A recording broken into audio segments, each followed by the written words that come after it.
Welcome back to the ONE THE PRST Podcast. On today's episode, I got Tyler Bosseti. And, the ONE THE PRST Podcast, we talk to entrepreneurs, movers, shakers, anyone who is on the pursuit of building things and making things happen and inspiring people. And like I said, on this episode, we got Tyler Bosseti. And Tyler's somebody that I was drawn to through YouTube because he had this amazing video that he put up talking about all these different advantages that you can take advantage of, I would say, by using the tax code, right? So that's what drew me to you originally. And then I just started to do some work and I noticed that you were part of 0%. And I've seen that a lot through Instagram. So I want to talk to you a little bit about that. And the credit stuff, there's a lot of limitations I feel like that people don't know by not utilizing or tapping into credit. I think there's people that probably are afraid to fixing their credit or afraid of just looking at their credit. But once you kind of get over that hurdle, there's a lot of things that kind of open up to you and how you can use that. So, hopefully we can kind of talk about that. But yeah, man, I'm very happy to have you here and, sharing some time with me and the listeners and obviously the viewers and stuff like that. So, tell us a little bit about your journey and things like that. Yeah, Brendan, appreciate you having me here, man. And thanks for the opportunity. A little bit about me. I am from a very small town named Mechanicsburg, Ohio. It is about an hour away from Columbus, Ohio, which is where I live now. And really just grew up with a lot of limiting beliefs, small town. And although it was a great community and there's pros and cons to anywhere and everywhere that you live, that's really what attracted me to entrepreneurship and money and building what I refer to as generational wealth, right? Leaving myself and generations to come in a better spot than I found it, and also impacting millions of lives along the way to overcome their limiting beliefs, right? So as kind of speed things up in life, I lost my father at a young age. So that's also where a lot of like pain of money and pain of, self-development and personal development comes into play. Fell in love with running later on in my high school career. I was going to run in college and then realized I got to pay for student loans and I got to pay for all of these different expenses that you have when you go to college. I went to Wright State University. It's in Dayton, Ohio for 1 year and really wasn't fulfilled and wasn't following what I wanted to do. So a dream of mine was going to Ohio State University. So I ended up transferring after a year and I was just really dialed in on doing a lot of different things other than school. So the first semester I was there, I was on academic probation. School was never really my thing. I never really failed classes or, did horrendous, but I was definitely the C, B, an A student every once in a while. But it was because I was working like 2 to 3 jobs and partying full time and just having fun at the end of the day too. So to make a long story short, came across a phenomenal opportunity from a close friend of my network at the time. And that was pursuing the mortgage industry. So that's where I learned even more about the power of finances, the power of networking, the power of credit, and ultimately understanding how to also build a team. I had phenomenal mentorship and great people that I learned from and different coaches and whatnot. So for me, it was always, keep moving forward and keep being the best version of myself. And as we are recording this podcast now, the last couple of years, we co-founded our company called 0%. We are a financial services education company where we teach entrepreneurs how to start and scale a business using other people's money. So getting access to personal and or business credit to, again, scale their business or to create passive streams of income, whether that's through e-com or whether that's through investing into real estate, investing into crypto. And then our last piece is getting them to understand investments overall, right? So focusing on how do we use other people's money to scale our business, create passive streams of income. But then ultimately what really matters is how do we properly invest our money, right? We all know that our education system doesn't focus on these areas, right? And so what I personally think is we fear what we don't know, so we just avoid it. So like you said, if you don't know anything about credit or you have bad credit, what do? You just push it off to the next day. You push it off to the next month. It's a problem that you'll solve a week from now, a year from now. But in reality, you're just scared because you don't know it. So once you become educated, then you can take action steps on it, right? Then you can actually say, okay, this is a tool, right? Most people look at credit or going into good debt as a bad thing. No, everything's either a tool or it's a crutch. The same credit card that can scale your business is the same credit card that can also make you go bankrupt. That's a real good point, man. So a lot of things that you mentioned that you do now in 0%, You have mentioned, you help them with personal credit, business credit, other investing avenues like e-com, crypto, things like that. Is there also a portion of 0% that teaches or helps with insurance? Because I heard you mention financial services. Yeah, exactly. It's all about understanding those tools and resources, right? So ultimately, if someone says, Tyler, what do you 100% believe in if you had to do something for the Yeah. rest of your life?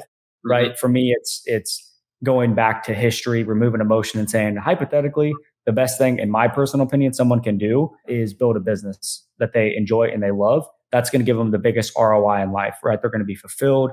They're going to live the lifestyle that they want and they can impact others. And ultimately, when you do those things, you're probably making the most amount of money you can make, right? And then secondly, is I'm a big believer in real estate. Whether you're buying land, whether you're doing fix and flip and holding into properties, whatever it is, like I just think that real estate is just proven, right, that they're not going to make more of Earth. So Yeah. and then we can go into it, but there's just 19 trillion other reasons why, in my opinion, real estate's the best asset class. But to get to your point is through insurance accounts or through different lucrative retirement accounts or through different investment accounts that you can set up. It's coming back to how you found me is through tax advantages. Entrepreneurs get the most amount of tax advantages because they're creating opportunity. The government is saying, hey, look, because you're creating jobs, because you're creating places for people to live, and you're an entrepreneur, we want to incentivize you in the highest expense area that you ever have in your lifetime, which is taxes. And so what we can do is we can mitigate that tax expense by putting money into a self-directed retirement account, putting money into an insurance account, not because I believe in those asset classes, because it's mitigating my taxes. And then most importantly, I can borrow against those accounts to go acquire more real estate. So if someone's just working a 95, just a regular job like a 9 to 5 right now, they may want to start a business. They're not really sure what they want to do. They don't necessarily have a product in mind currently, or maybe not a service. Would you still suggest that they start a business for the tax advantages? Like just go out and start an LLC and figure that out later? Like what would you say to that? Yeah, absolutely.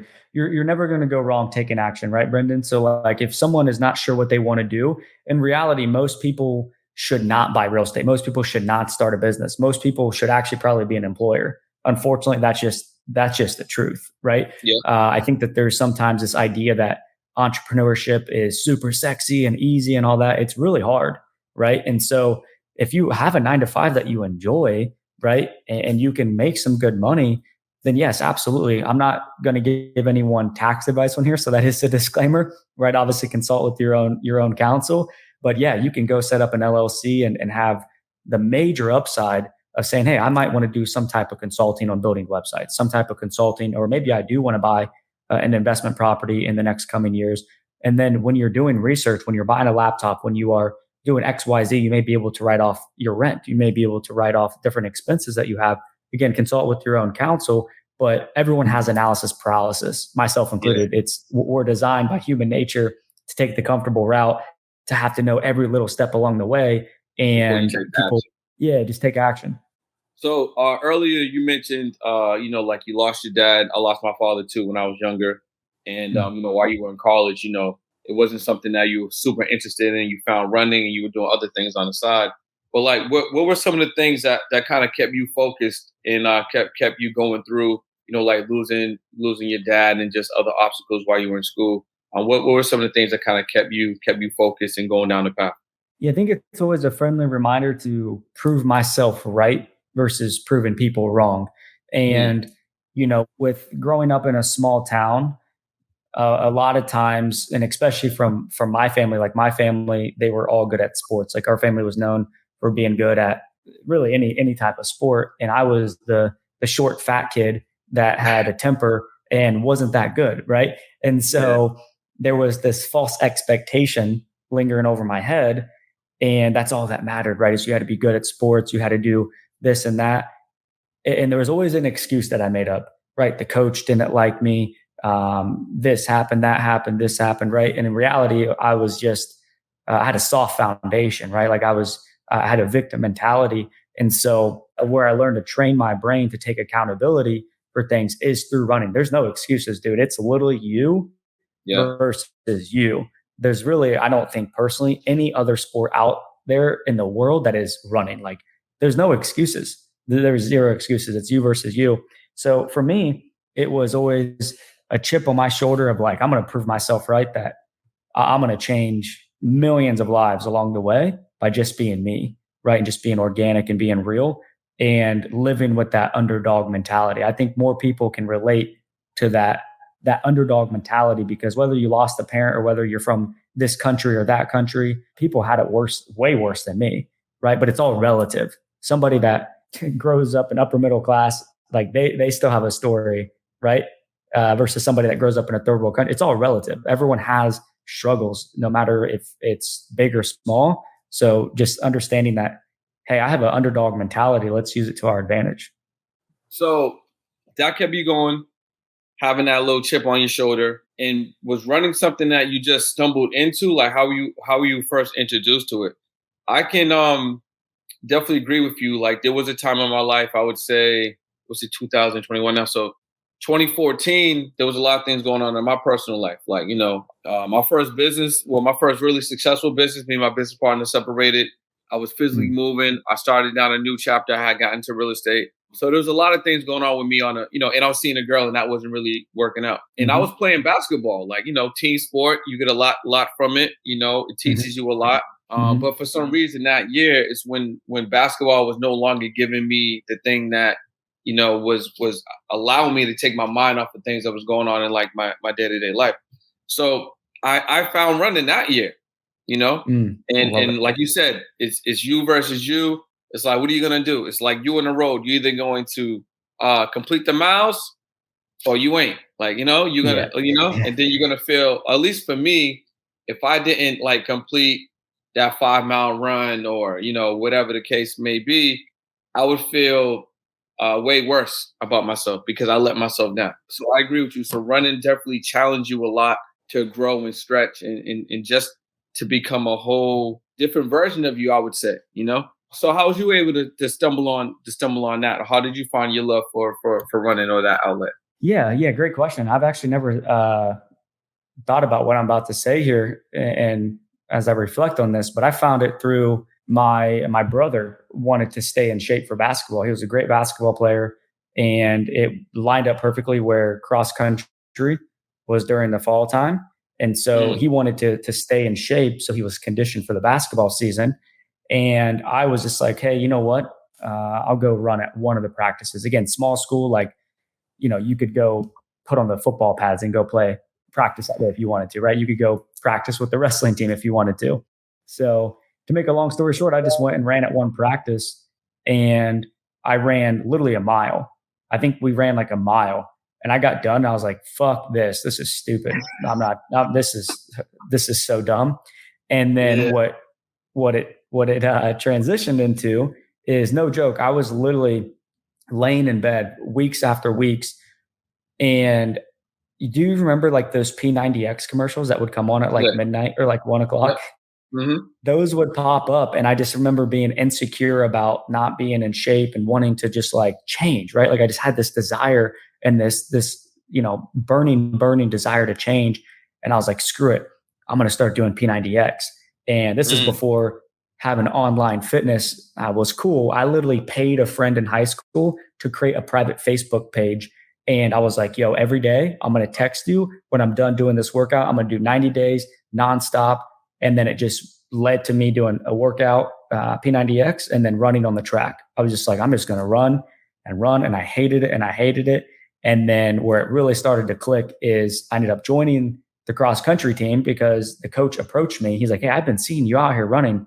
Like, dude, why don't you just run on the team? I was like, I don't know. You guys are wearing like some short shorts looking goofy as hell. I'm out here running with Jordan shorts on. Like, I don't know about this. This is for the nerds. And in reality, it was one of the greatest decisions ever. And one of the last races of the season, I hit a PR. And that's where like, I remember driving home on the bus and I was like, this is my shit. I'm gonna commit. I'm gonna go all in. And that's exactly what I did and fell in love with it. So two things I want to have you kind of highlight in there. So for those that are watching and for those that are listening, could you just explain what a PR is? And then also again, I kind of want to dig a little deeper, like that desire that you have, because there's definitely a desire that you have to do more, to show for yourself, to be someone that takes on challenges, and a lot of people, they lack that, or they have to go somewhere to find that. But Mhm. just speaking to for just this short period of time, like I realize and I recognize within you, there's definitely a fire that burns, that has you self motivated to do and go after the things that you're currently going after. And I'm pretty sure you have a bunch of goals that you're working towards rest of this year and Yeah. then next year. So can you just kind of elaborate on those two things? Like, what allows you to have that fire burn in the way that it does? And then for those that don't know, that are not, familiar with running, what is a PR? Yeah, PR is a personal record. So, throughout the season, after a few races, you can kind of figure out like, okay, this is going to be in order. Who's probably going to be the best runners on the team, the best runners that you're competing against, and the best runners in the local area, right? And I just remember going into the last race, going like, oh well, it's not really a big deal. Like I'm going to get sixth out of 10 on the team, and I just went and ran. I just went and ran, and I remember it was like the first race ever going into it, like where I just was, I want to say nonchalant, but I was just like relaxed about it versus like, man, I'm going to try to beat this person on the team or the person here or get this specific time. I just went and ran. And I remember like the last mile, I just ran hard. I ran my own race, right? I think that's one thing that we can take away is like run your own race. And I ended up getting like third or fourth on the team. And I was like, oh, okay. I think I got something here. I think I can get really good. And then to answer your second question is where did you get that burning desire? I love that analogy. Like literally what you said is what I remind myself all the time is my father passed away from a house fire when I was 8 years old. And then Mm, when I was in the mortgage industry, 6 months into dropping out of college, going all in on the mortgage industry, I ended up doing the house hack model where I bought a duplex, lived in one side, and crazy situation happened where someone broke into my side of the unit, lit it on fire, and I lost everything overnight. So life was good. Tyler's on the come up. He's pursuing a career. I got a little bit of backlash of like, why did you just drop out of college, you idiot, right? But people could see like, okay, he's making moves, right? And then boom, lost everything. And so what's ironic is I lost my dad. These pivotal moments in life was legitimate fire, right? Like actual fire. And so that's what I remind myself of is that feeling that you have in your gut. That's a spark. That's a fire. Don't let somebody else put that flame out. And exactly what that thing is or those things are that keep that fire ignited. Keep doing those things. And that's when you're going to start seeing more results in life. So, first of all, that's crazy, man. To have those correlations around fire with, obviously your dad, and then you losing, that home to that fire. So, was it the entire home or just your side that caught the fire? Yeah, thankfully just my side. Mm, So yeah, unique situation. I was out and about with friends on a Saturday night. To make a super long story short, was talking and seeing this girl for literally a few weeks. Didn't realize there were other I don't know, right? Unique situation. Not going to make major assumptions, but yeah, thankfully it was just my side. But that's where I learned so much, right? Man, I was hopping around in Airbnbs and hotels, had to get a different apartment, was driving around with guns on me. Like, who the hell is coming after me? Like, I'm just this dude in the mortgage industry, right? Like, was not doing anything crazy, wasn't seeing 100 girls at once, right? I was just doing me. And so it was an interesting time. And yeah, it just taught me to keep the flame, keep your head on a swivel. And yeah, at the end of the day, whoever did it, I have a good idea who it is. And if they're watching this, my intention was, all right, motherfucker, you can't stop me. I'm gonna come back bigger than ever. So if you're watching this, fuck you. And secondly, you could take everything off of my back. I can lose everything. That's all fluff. I'll come back bigger and better. Yeah, I definitely agree with your sentiments right there. You sound like someone that understands that, the real, power and energy and just the self confidence and self awareness. It's all on the inside. Like it's truly how you feel about yourself. So, like you said, you could be stripped down, everything can be taken away. You was in that situation. I'm pretty sure other things may happen to you after that, but Mm-hmm.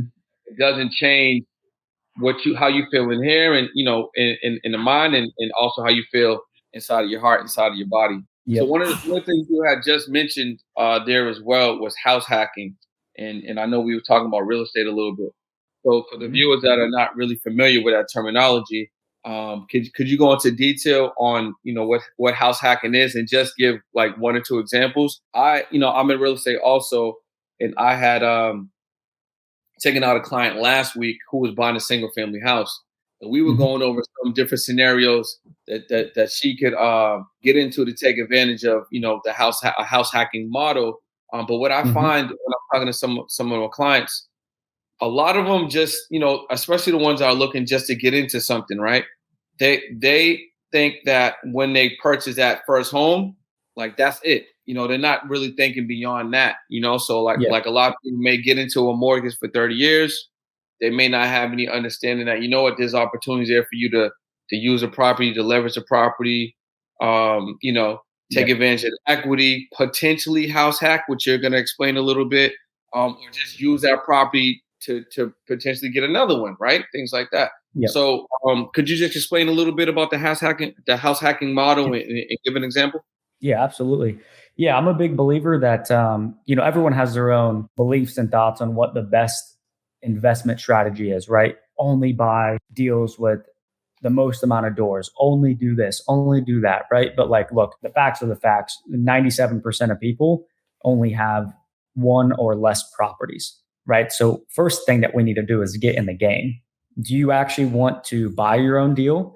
Do you want to passively invest? Because again, similar to what I said about entrepreneurship, most people don't need to invest in real estate actively. They need to find you, they need to find me, they need to find someone in their network they trust that they can do it with, right? Because it's a lot of work, right? There's a lot of X's and O's. And if you screw it up, then that can really impact you forever. And it's taken away what you're really passionate about, which is your business, your job, your family, et cetera. So to answer your question, yeah, the house hacking model is a great, great, great way, especially if you are single. It doesn't really matter, but hypothetically, younger person that may be single has a little bit more flexibility. You can buy a property, ideally a 2 to 4 unit, right? Like I did. I bought a 2 unit property. You live in one side, so you have the ability to put less money down with the lender versus an investment property that you're not living in.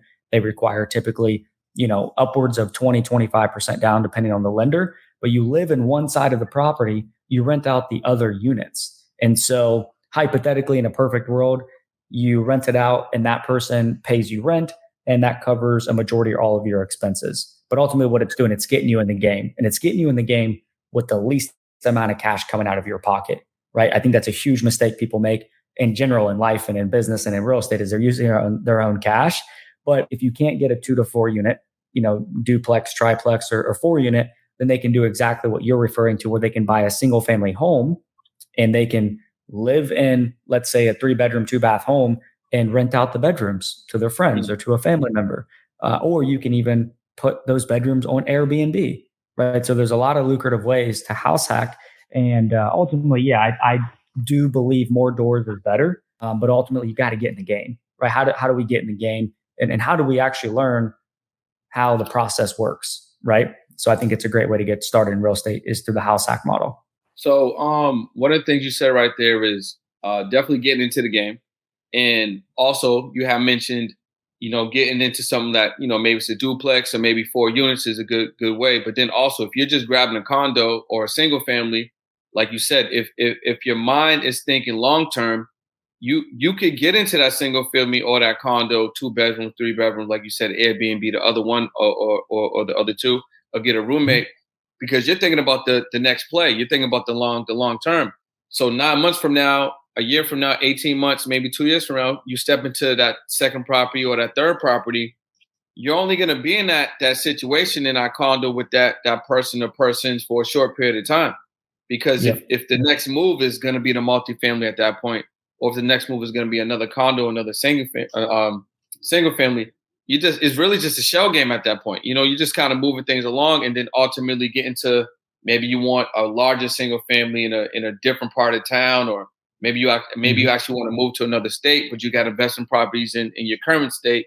You're just planting the seeds and having them sprout, and taking advantage of the cash flow that's coming in. That's going to enable you to be more flexible, and then obviously do the things that you need to do down the line. So I think Exactly. getting into the game is like you said, the main way, and there's no real specific way or that's better than another to get in. Maybe strategically or positioning, you could choose one way versus the other.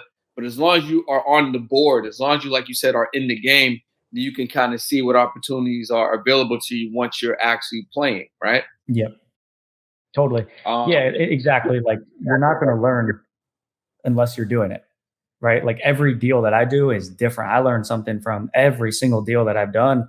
And it's not about saying that you don't have a housing payment or that a tenant's paying for your rent. Right? That's not the idea. The idea is like you said, you're in the game, you're learning.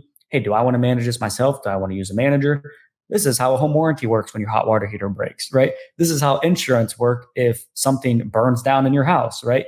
Here's how I can go back to this property and leverage against that equity.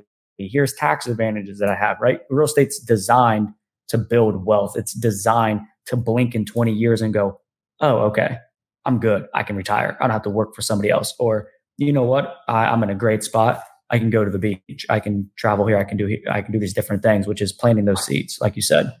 So another thing you mentioned that I would like for you to just kind of go into some detail is on like the leveraging play. People not necessarily taking advantage of leveraging other people's money, OPM, or just other opportunities right there. So could you talk a little bit about that? What are the different ways to either leverage, credit or leverage other people's money to get into some deals or just to create some opportunities for yourself? Yep, absolutely. Again, I think one of the biggest mistakes people make, and the two reasons why people, in my personal opinion, don't get started in real estate is they think they have to have all this experience, and then most importantly, they think they have to have all this money, right? They have to save all this money up and cover their down payment and cover their renovations or do whatever they need to do, and that's just false. It's not true. So you need to get educated on different loan programs that you may be able to use. And also you need to get educated to understand that, hey, you can actually go get a 0% business credit card, liquidate that credit card, go work with a local bank, or worst case scenario, a hard money lender, and they don't care where the down payment comes from. You can liquidate money out of that business credit card, cover your down payment. That hard money lender gives you financing for the other 90, 80% of the property. Boom, you never touch your own cash, right? And so you can use and leverage your credit, specifically business 0% cards that don't report on your personal credit. So it doesn't destroy your personal credit scores because the utilization isn't maxed out, right? But then secondly, there's this beautiful way to raise private money, right? Where you go to your family, your friends, people in your network, and you can raise capital from them. And if you've never done a deal, right, like that's okay, right? We all had to start with getting money from somebody else that trusted us, right? So people have to know, like, and trust you, and they can't like or trust you unless they know you. So you got to go out and you got to network and give them a hypothetical situation, and then go back to the stats that I just gave. Over 90% of people don't own investment properties. So like your batting percentage is great, right? And so people think like, well, I don't have any experience. How would somebody else trust me? Well, they don't have any fucking experience either. That's just a made up belief that you made. So give them an example. Hey, look, this is what I'm looking for in my area is a 3-bedroom, 2-bath around this price. Hypothetically, put X amount of money into this deal. And if I can find it and I can close on it, I'm going to ask you to be my lender to cover X, Y, and Z of the cost, right? All of it, or maybe just a down payment. I use a hard money lender, and then I'm going to pay you out a debt return. I'm going to pay you back a percent of the profits or a percent on the money that you invested, right? And so number one is you can leverage your credit, right? You can leverage business credit to cover that. You can go raise private capital. And then last but not least, you can, multiple other ways, but the last point that I'll bring up is as you start building your portfolio, now more than ever, because interest rates are at a historic low and you're paying down the loans, right? You can go back and tap into that equity tax free. So if you have a $100,000 property that's owned free and clear, hypothetically, you could go back to the bank and say, hey, I want to refinance, get a 3% interest rate on that, get 75% of that 100K back in your pocket, 75 grand. You could do whatever you want with it. But hypothetically, you take that 75K and that's your down payment for the next property, right? And that's how you build wealth, right? That's the leverage piece of why I personally think one of the major reasons why real estate is untouchable when it comes to the best asset class is because I can consistently borrow against these assets at a low rate to go buy more assets that are cash flowing, and it just compounds over time. So you just in that small little segment, I would say you dropped so many gems for the listeners and the viewers about what they could potentially do and just what's out there, what's available, you know. But if someone is listening and they may not have the best credit, you know, they may just have a job, they don't currently have any assets.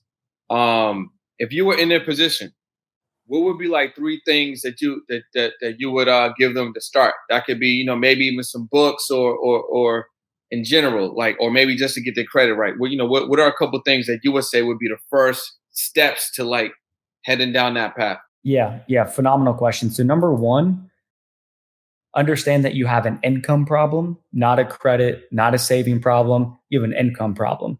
So do you like your job?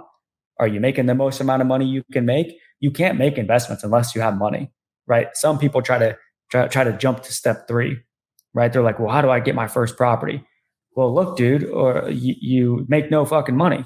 So you need to go get better at your job, right?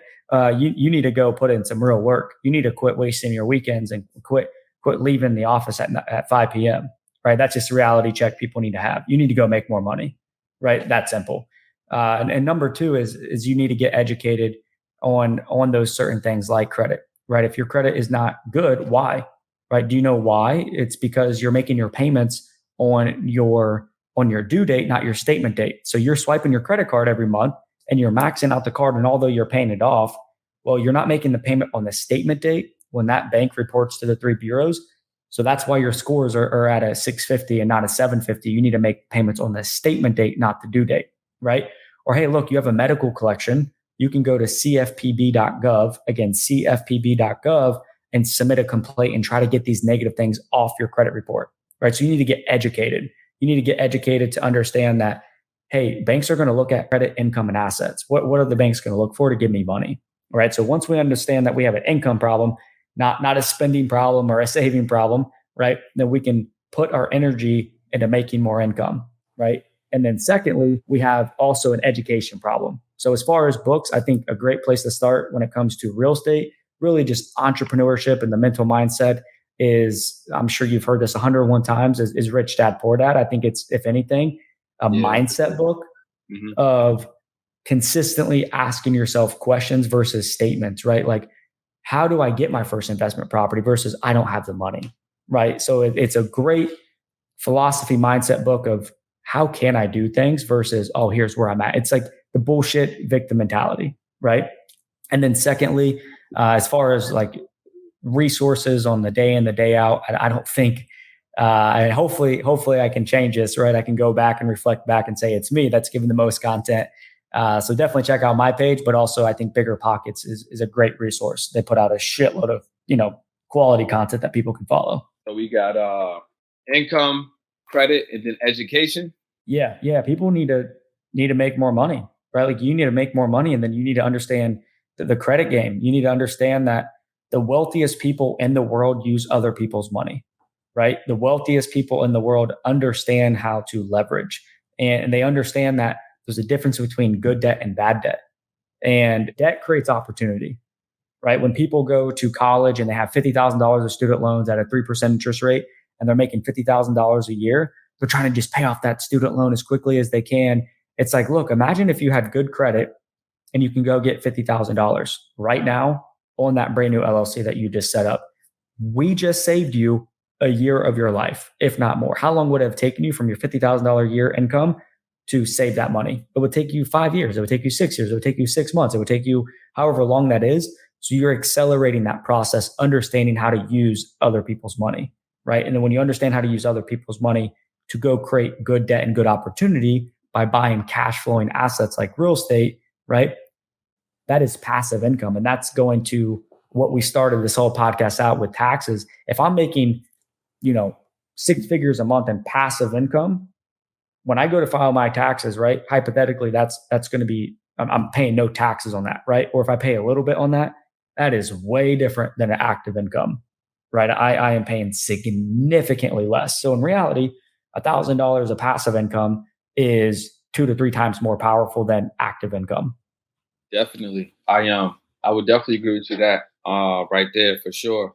So based on a lot of things that you're explaining here, people should be thinking about assets over liabilities, getting into more assets, increasing their income or investing into cash flow and opportunities, learning more about credit, or just getting into that credit game. Like if you're someone that whose credit isn't good, and when we say isn't good, what would you say? Just under seven?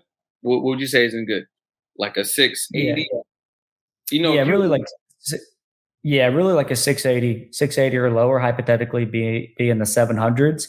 But most importantly is getting educated on like how does credit work, right? Like how does yeah, FICO work? How, understanding that when you go get a car, they're going to pull a different FICO score than when you go to get a mortgage or when you go get a credit card. And then also understanding that from a granular level, like Credit Karma is great to track things, right, and to get updates, but that's not your real FICO score, yeah, one right? hundred Like percent. that's I'm definitely happy you said that. I was gonna ask you that too. So I'm happy that you brought that in. But yeah, that's the first piece, right? On the credit side of things is understanding that all these free resources that you see, if you're not actually paying money for a credit report, whether it's $1 with creditchecktotal.com, it's branded as Experian, but you can go get a credit report right now for $1. Then they'll put you on a subscription plan. Typically it's like $25 to $30, or you can go to myfico.com. You need to understand that when you pay money, that is when you're getting a real credit score. And it's not going to pull your credit as a hard inquiry, right? That's giving you your legitimate FICO 8 score. And on those platforms, they have an abundance amount of resources. And obviously, go check out my YouTube channel and whatnot. Like I explained the breakdown of that. But ultimately, that shows you, oh, okay, if I go pull my score right now and I want to go get my wealth wagon, the G wagon, right? This is what my scores are going to be, right? And here's how they're measuring it. If I go get a mortgage, here's what they're going to see, right? Versus Credit Karma, that is not a FICO score, right? That's giving you an idea of where they think it is, but it's not going to be 100% accurate. The algorithms are not the same. And going back to the point, not to completely change directions here, but I was actually reflecting on this morning is what could I have done? I, Tyler Bosseti, have done differently to expedite my success, to expedite my growth. And that is being very clear on what I wanted and getting Mm. around people and connecting with mentors that had what I had, or, had what I wanted, excuse me. I think a lot of times when you're in a job, when you're in the environment that you've been in, people, places, things that affects us as human beings. And so if you don't like your job, then why the hell are you going to listen to advice from people there? Right? Identify what you actually want to do. Because when you have clarity, you have confidence. When you have confidence, you can get results. And you can get that clarity about being around people and listening to people that actually have what you want. If you don't like real estate, probably shouldn't listen to me, right? So that's the first step is who has what I want and how can I get around them? How can I get information? How can I study their moves, right? Yeah, and now's probably the easiest way for you to do that because you don't necessarily have to physically get around someone anymore. I mean, I definitely think getting around someone physically and putting yourself in certain situations is continues to be the greatest thing, the greatest impact on you. But if you don't have the resources for whatever reason, or if there's someone that you really want to get around and they're on the other side of the country or maybe in a whole nother country, you're able to leverage and still get around them digitally, like you said, the YouTube, the Instagram, they got a TikTok page, do they have a podcast, Yep. do they have a book, do they got an ebook, is there a program, is there a course? Like there's all these different ways that you can still get in that energy from someone that you want to learn to or tap into or potentially build with. You just have to start reaching out.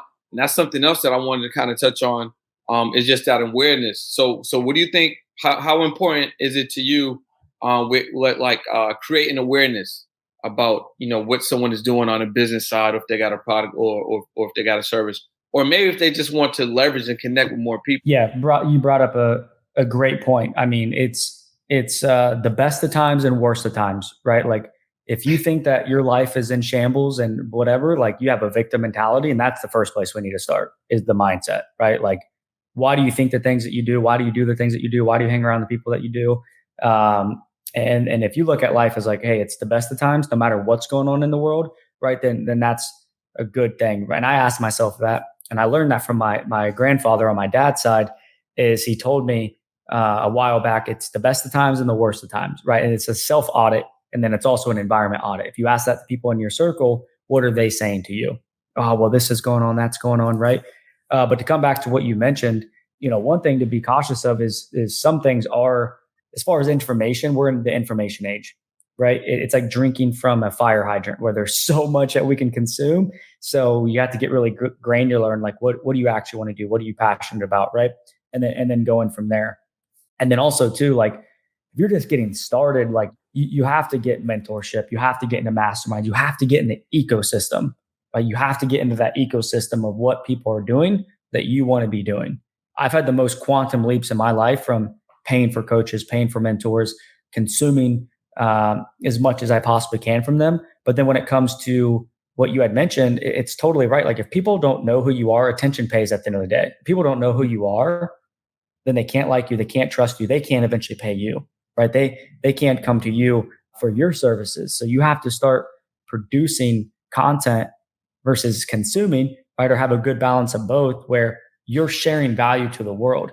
And that's where my content, in my personal opinion, took a big leap, and where I'm consistently trying to work on is like me making this podcast and speaking to you right now. It's not about Tyler Bosseti. It's not about me having an ego to say, here's everything I've done.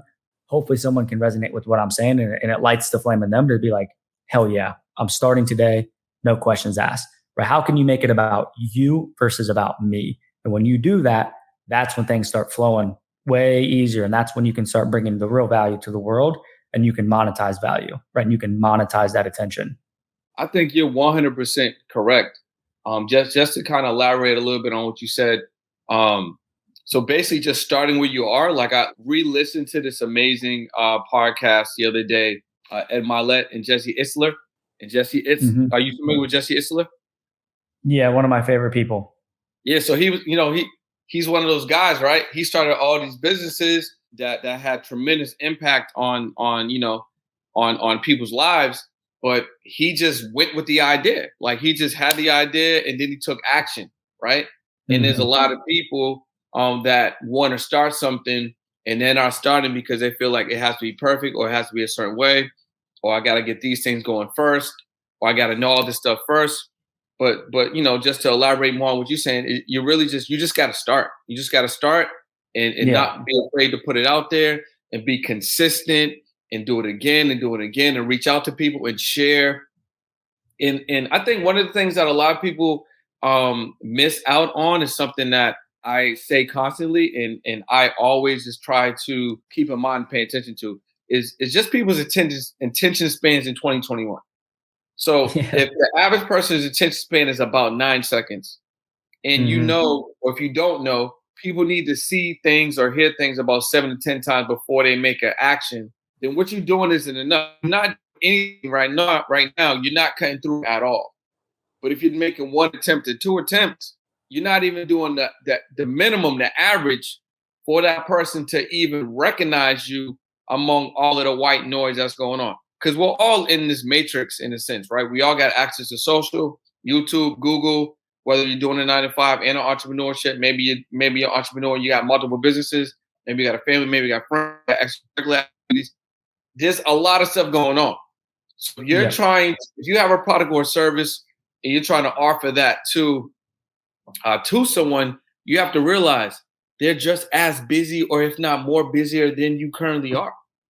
So if you just have one attempt or two attempt, there's absolutely no way that this person or this client is going to receive your message or remember to click that link in the bio or purchase that thing or whatever the case may be, or maybe subscribe to your YouTube channel or even watch your YouTube.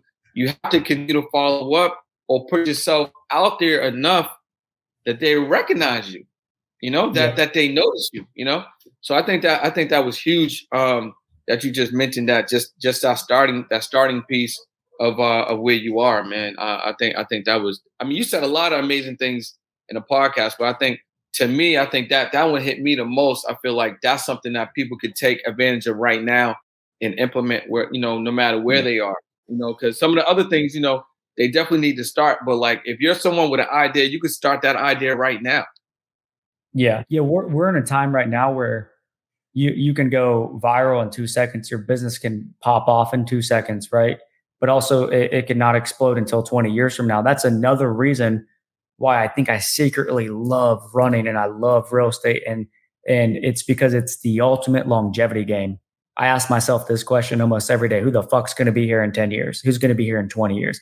The people that show up every day, they're consistent, they provide value. And Jesse Ilter is a prime example of that, right? Like everyone knows who he is now, but it's because he's done the work, right? He's been consistent. And you have to fall in love with the process, right? And if you can't fall in love with the process, you're probably doing things that you don't enjoy. So again, I think that's for me, it's that beauty of going out on that 10-mile run. It's the beauty of saying, hey, I could go buy a lot more crypto. I could do all these other things, these flashy things, right? And staying focused, right? Like I think that's where, especially when you get started and you start to grow and you start getting attention, you start getting some money and you start getting some eyeballs, more opportunities come, right? More distractions come. And so it's the focus game. It's like you said, it's we all want, and we're humans. We want instant gratification. We want it now. But what can we do to build a foundation and make sure that foundation never collapses? And that'll last for sure, man. So on that note, man, I want to thank you for tapping in, for creating this opportunity to share with others and share with the viewers and the listeners on this podcast. I wanna ask you a question in regards to people that are watching, that are listening in. If they wanted to tap in to you on a real estate side or just on the 0% financial services side, what's the best way that they can get in contact with you? And how can they get your assistance or your guidance with either the real estate or the financial services? Yeah, first off, man, really appreciate you having me here. Thanks for the opportunity and the ability to rant here. So I hope you guys got some value from that. And as far as reaching out, you guys can go to 0%.com and you guys can schedule a call with us and just check out our page and see what we do. And then secondly, social media, go to my Instagram. You guys can send me a DM. Obviously, everyone and their grandma has 19 different fake accounts. So it's just my first name and my last name. I don't have any other account. And definitely check out my YouTube channel. I put quite a bit of content out there. And again, on Instagram, which is, at Tyler Bosseti. I mean, appreciate it. Is there anything else you want to share with the listeners or the viewers while we have the opportunity? Yeah, man, it's all in your head. It's a made up story. It's a limiting belief. It's something that's probably not real. So all those false things that you're making up, it's just all in your head. Get out of your own way. And the right step is the one forward, right? If you're trying to drive a car and look out of the rearview mirror, that's your past, right? That's a made up story. So do things that you're passionate about. Think longevity. Think 10 years from now. Think 100 years from now. Think about who is that going to impact along the way. Because if you're providing more value than what you're getting in return, everything is going to flow and life is going to be much better. I agree. And if I can add to that, I would say something that you had mentioned even earlier: tap into mentorship, your environment, and get around some good people. I think that's going to definitely help you along the way, and definitely help you a little faster with a lot of things that Tyler just mentioned. Do a little audit with who's in your life, what's influencing you, and possibly move to a new environment, or maybe put yourself in another new environment. Like maybe if you can't move, just go to different places in your town or your city. That'll shake things up. If you can move, Yep. maybe you should definitely do that. And then just get around some good people. Maybe you got 5 or 6 friends that you interact with, but maybe there's only one of them that's really trying to change their life. Maybe you should spend a little bit more time with that person versus the other ones, and tap into some mentorship, buy some coaches or some programs, and really start being a little bit more intentional. But yeah, man, I want to thank Tyler again. If you're listening, make sure you continue to tap into the ONE THE PRST podcast, and we'll see you guys on another one.